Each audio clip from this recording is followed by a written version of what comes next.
All right, morning guys. Welcome back here to Heights, no longer in my home kitchen here. Let's go ahead and get started here. So today I'm just going to be doing a quick demo of the cornbread. Now on your Mise En Place sheets, you see the ingredients are already there. You just need to scale them down. Now, as far as procedure and how to make this, I'm going to be really quick, really short as far as putting these two things together, and we'll go from there, okay? All right, so step one. I've got my oven preheated to 350 degrees.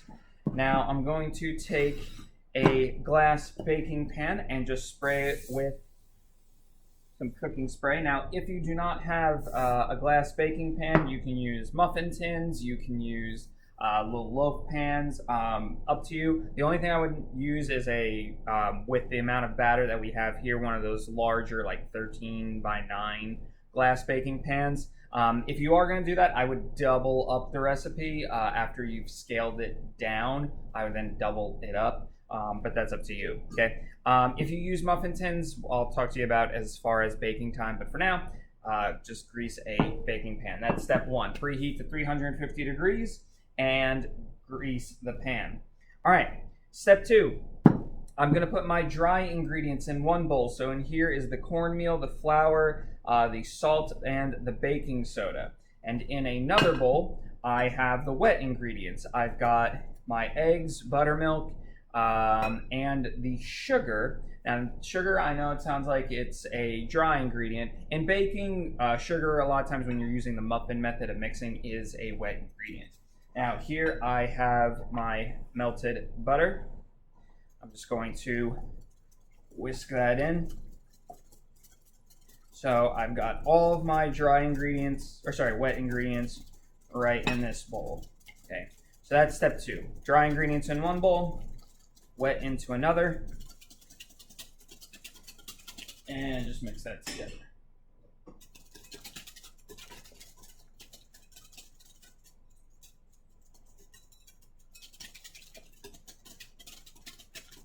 Okay, now from here, I'm going to go to my next step, which is to just simply combine these two.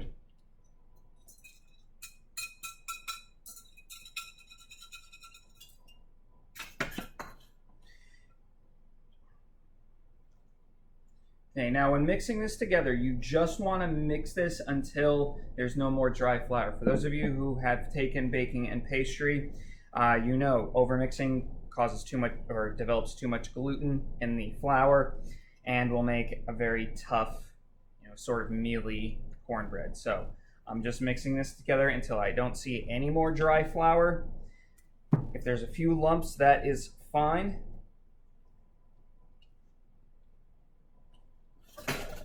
Okay, I just see some dry flour still in there.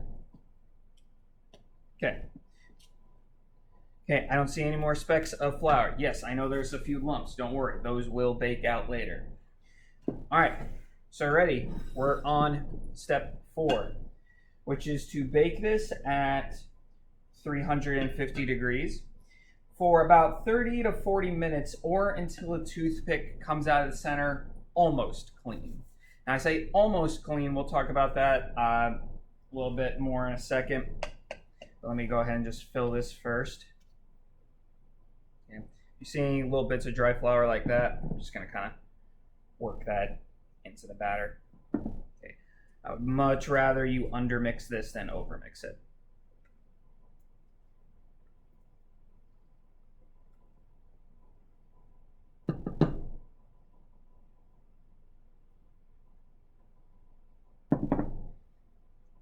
Okay.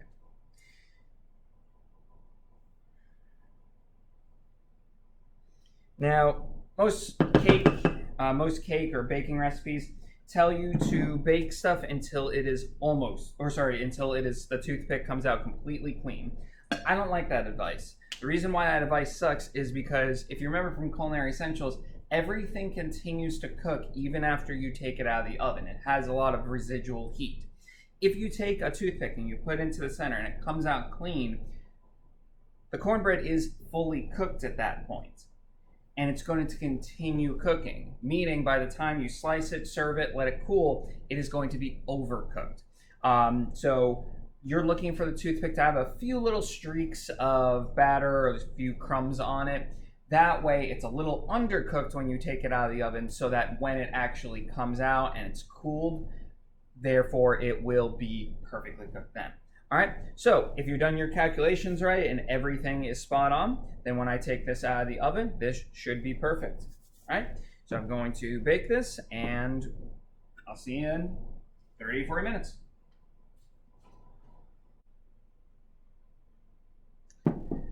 All right, and there we have it. So I've obviously scaled this right. Looks good.